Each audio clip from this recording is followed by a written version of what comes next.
He is the head coach of the Minnesota Vikings. Let's go right to it here on the program. Kevin O'Connell back here on the Rich Eisen Show. How you doing, Coach? I'm doing great, Rich. How you guys doing? I'm doing fine. Is it true you are going to be one of the quarterbacks in the Netflix series next year? Are you now one of the quarterbacks to follow you around? When I went to the tryout, I thought I was spinning it around pretty good, and Peyton walked over and said, "Hey, who let you in here? I think you're at the wrong place, man." Okay. So I just missed the cut. But having experienced that, through last year and having it be such a positive thing for our quarterback, there's nothing but positive things that I could say about it. And I was really happy with the way it all came out. And, what a cool thing for our fans and fans around our league to see, what these guys go through day in and day out through the season, not only themselves, but their families and everything in between. So it was, it was really something. But unfortunately, Rich, yes, sir. I don't think I'm going to get the call for that one. What would have happened if this Netflix was back in the day and they asked you to do it when Belichick was your coach? What do you think would have happened there, Kevin, back in the day? What would have happened? Like most times, I would have tried to direct that request to our head coach, and it more than likely never would have been heard from again. Okay. But yeah, I wouldn't. I definitely at that time, Rich, not only in my career, but at that time in my life, I would have not have felt capable or. I don't know if Netflix would have quite the numbers they had on season 1 with using my career for the limelight into the NFL quarterback position. Well, I do bring this up, obviously tongue firmly planted in cheek, but you, I imagine, had to have given the green light to this, right? When did Cousins approach you? Like, what was your role in the green lighting of letting cameras follow your quarterback around all season? Your first as a coach. First and foremost, it was about figuring out what kind of access that, not only did they want, but what we could provide. I did know we have a beautiful, unbelievable facility here with a lot of capabilities, to help that process be what it ended up being. But my second requirement, just talking with Kirk, knowing him from our previous relationship and just knowing what people would be able to learn about him, I just wanted it to be a positive experience for him. I wanted it to be something that he could look back on and be happy that he did it, and any role that I could play in helping that, while ultimately being smart about, year one of the Minnesota Vikings with me as their head coach. That took priority, and we made some decisions on things we would allow or maybe not allow. And then ultimately working with the folks, that put together the show. They do an unbelievable job of communicating. They film hours upon hours of material, and then you get a chance to have some discussions with them once they've been able to cut that down and dialogue, just to make sure that it's authentic, it's accurate, and most importantly, I was proud of the season Kirk had. So when it was all said and done, I just wanted to make sure that was reflected, and can't say enough positive things about just the way they went about it.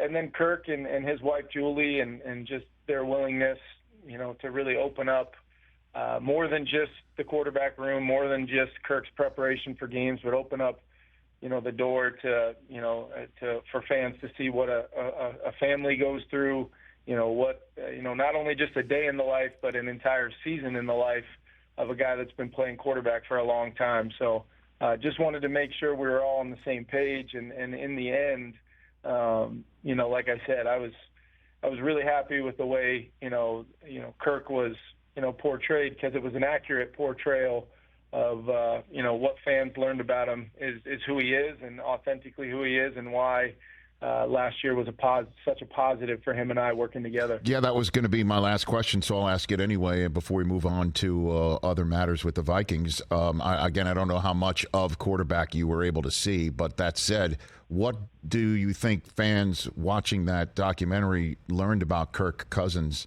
that you already knew, Coach? Yeah, I didn't get a chance to see the whole thing. I have seen all of the Minnesota Vikings and Kirk's parts in it. I just think it's really two things that are really hard to quantify, in the world we live in with stats and fantasy football and being able to look at a stat sheet and see how a quarterback played. I think the two things are just his preparation, both, from a football standpoint, what he goes through every single week to prepare to run our offense week in and week out. But then the physical toll. You'd love to sit here and say, our quarterback's never going to be hit. Our quarterback's going to be able to stand back there and just throw from the pocket all day long. But there's a lot of really, really good defenses and defensive players in this league. And you really have to, I think Kirk even said it at some point, maybe he is a little bit crazy to week in and week out, be back there kind of taking some of those hits and standing in there, with just staring down the barrel and throwing balls and finding JJ and KJ and TJ all over the field. It was, that's part of the requirement of playing the position. These guys know what they sign up for, and to truly maximize, what they can be from a skill set standpoint, throwing the football. There's got to be some real traits in there as far as, your work ethic to prepare. But then when that ball gets kicked off and so much of the game is in your hands, regardless of circumstances, the quarterback controls, everything, and their toughness and their mental toughness to withstand all that goes on in an NFL game in that 3.5 hours. I think that's hopefully what people saw and will come to expect out of our guy. I've got Kevin O'Connell, head coach of the Minnesota Vikings, here on the Rich Eisen Show. Everybody talking about the running back market, coach, in the NFL right now, and headlines all popping, and the Vikings were front and center in this conversation a few weeks ago when Dalvin Cook, somebody of his remarkable production over the last few years, despite even a shoulder injury, released. And I understand, the money doesn't just sit around. I mean, Danielle Hunter just signed a big 1-year deal for you, which I'm sure you're very happy to have him in the fold. Why did this happen with Dalvin Cook, coach? Yeah, I think, Rich, it's one of those things, first and foremost, and I think Dalvin knows this wholeheartedly, just how much I care about him, what he meant to me in year one. Very few people understand just the type of leader that Dalvin Cook is, how he practices every single day, regardless of, if he was dealing with his shoulder over the last few years. I mean, that guy shows up every single day and is a vital, vital part of a lot of the things we were able to accomplish a year ago. And that's not lost on me. There's always a business side and an element to putting together rosters in this day and age. The salary cap is a real thing. I know from time to time people like to talk about it as being something that's not, but it is an absolute real thing. And the decisions that Kwesi and our front office, have to make year in and year out in regards to our roster, they're never easy. There's going to be some throughout our tenure here that, you maybe don't feel great about, and you have to explain that and articulate that. And then once a decision like that is made, Rich, I've, as I told Dalvin, I want to be there with him every step of the way, even as he's trying to find his next opportunity. If he's got any questions for me, maybe a scheme question, maybe hey, what do you think this would look like compared to that? I want to make sure I offer that up because there's a relationship there.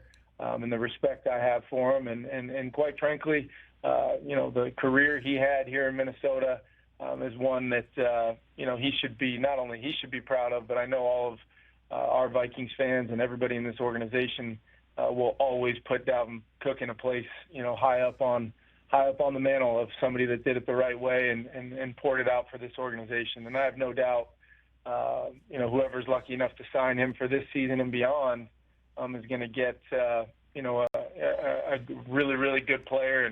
And as you said, I do think he's healthy now, and I think people will get a great version of that player. So is Alexander Mattison, in your estimation, ready to roll? Like bell cow him? Like, is that the plan here? I think Alex is. I think Alex, over the course of his career, when he's gotten some opportunities to, kind of be that featured back when various times when Dalvin maybe hasn't been able to go, he's demonstrated that.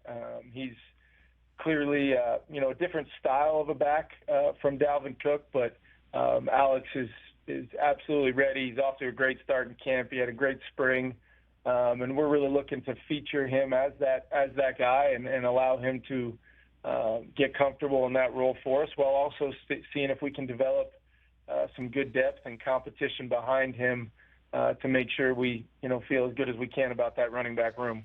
Well, I mean, and just so you're aware, Dalvin Cook had nothing but great things to say about you. And you mentioned Kwesi, the general manager of the team, Adolfo Mensa. And, he did say, however, he got a sense that his time there was done during the playing season last year, and said that the relationship of the run and the pass wasn't there all year. Do you have any sense of what he was referring to on that, Coach? Yeah, I mean, Rich, there's 1,000 things when you look back on last year. Me personally, the first thing that I always like to do is, reflect personally and look inward of the things that I could control and the things that I did to try to help us win, and some things that I could have done better. And that's every facet of not only being the head coach, but the play caller. And I think truly, living day to day and speaking on our offensive philosophy. Dalvin knows this as well as anybody, that that's a big part of who we ultimately want to be as an offense, and we'll continue to try to strive to consistently be that. But at the same time, in some of those moments when games are close, or you've got to try to find a way, like we did 10 or 11 times, to come from behind in the end and win a one-score game. There were some critical moments there where, we relied on our pass game and Kirk finding guys, Dalvin included, just like he did on, against the Colts for that 64-yard screen for a touchdown, where the pass game had to thrive for us in those moments. Each and every Sunday is different, and you got to find a way to win a football game some days completely different than maybe how you drew it up, how you thought you would have to win that game. And I think playing complementary football in all three phases, Rich, is a big part of it. Showing some improvement and a little bit more consistency with Brian Flores running our defense and our special teams continuing to be a strong phase for us. Then we got to do our part offensively, and we got to run it better. We got to run it more efficient, and nobody takes more responsibility than myself and our coaching staff. And that's what we're working towards throughout the rest of August as we get going here in the meat of training camp and preparing for our season. And then before I let you go, you mentioned Brian Flores, and obviously defensively, that will he brings the fire and the intensity. There's no question about that. But you do have a remarkably special player in Justin Jefferson. I'm not telling any tales out of school. You got a good story for me where you're like, okay, and you can't choose the one-handed grab against Buffalo. I will take that one out of the mix, because that was like an alien that had life form on a football field. But you got one for me, Coach, where you look at him and you're like, my God, he's a difference maker. Honestly, here. Rich, there's probably a few more that tend to lean towards the alien category in my mind than just that Buffalo catch. Right. But I think back, there was a play the first time we played the Giants where it was one of our one-score games. We were coming from behind to try to win the game. We're down kind of in the high red zone area. And everything about the play that I called, the ball really should have gone elsewhere, as he did for much of the 2022 season. He was facing a double team, kind of, not to get too technical, but the corner was pressed, had him pressed hard inside leverage, where that corner's only job is to not let him in the middle of the field. We're about the 15-yard line, so there's not a bunch of vertical grass for him to then get the safety from depth who's doubling him off of him. But he was able to release, get vertical, and then, while maintaining his speed and explosiveness, he makes a move at the top of that route to then run an in-breaking route, which not only was spectacular, but then to finish the play, Kirk to have the trust where really – on a chalkboard, you'd be saying, I can't go to Justin here, but he still gives him a look and puts it on him, and Justin's able to score what essentially was the game-winning touchdown for us. It just was a real good lesson for, not only myself, but our whole entire offense, that, even when the chalk on the chalkboard should say that this is not possible. Trusting and just doing things with an elite skill set like Justin has, no doubt. But he did it with such unbelievable technique, fundamentals, awareness, understanding exactly what he was selling the route off of to try to get open when he shouldn't be able to get in there. I remember saying to myself, and I think I told him when he walked off the field, that might have been the best route I've ever seen. He's unbelievable, man, and you're obviously, so lucky to have him, as you know. So I guess in the minute I have left with you, what's your message to Vikings fans? A little nervous that Cook just gets released, I'd imagine. There are changes you mentioned on defense, which is so crucial. You won 13 games last year with Rodgers in the division. Now he's gone. What message do you have to the Vikings fans as you embark on the season, Coach O'Connell? Yeah, I would just say first and foremost, we were proud of a lot of the things that we did a season ago, but it was just the starting point. And, we're still building, this year's version of our team, this year's version of what we're going to become. But we're doing it with the principles that allowed us to have success a year ago in a lot of phases of our team, while also understanding that it didn't feel good, week one of the playoffs to be going home after hosting a playoff game. And we have not allowed that feeling to be lost, and we know there's a long way to go, and we've got to earn the right to be back in that conversation to possibly have that opportunity again. But along the lines, we've started talking about the daily process being one of, are we living up to what we hope to be a championship standard? Are we giving ourselves an opportunity to truly look ourselves in the mirror and say we've earned the right with that daily championship standard of how we do all things around here to feel like we're, entitled to throwing our hat in the ring and trying to compete for a world championship, because it's a long way away, but at the same time it's so important that all of our guys, coaches, players, everybody in this building understands that now needs to be the standard if that's where we want to go as an organization. And no better fan base in all of professional sports to get to speak with through your microphone, Rich, because we got the best fans and they deserve that. And I know September 10th against the Bucs, they'll be right back doing their thing at US Bank Stadium. Skol, sir. Skol. Thank you for the time. Greatly appreciate you taking time out of training camp. And let's talk down the line. See you soon. Always appreciate it, man. Thank you, Rich. Right back at you. That's Kevin O'Connell, second-year head coach, defending NFC North champion head coach of the Minnesota Vikings here on The Rich Eisen Show. Catch The Rich Eisen Show every single day on the Roku channel, 12 to 3 Eastern, for free.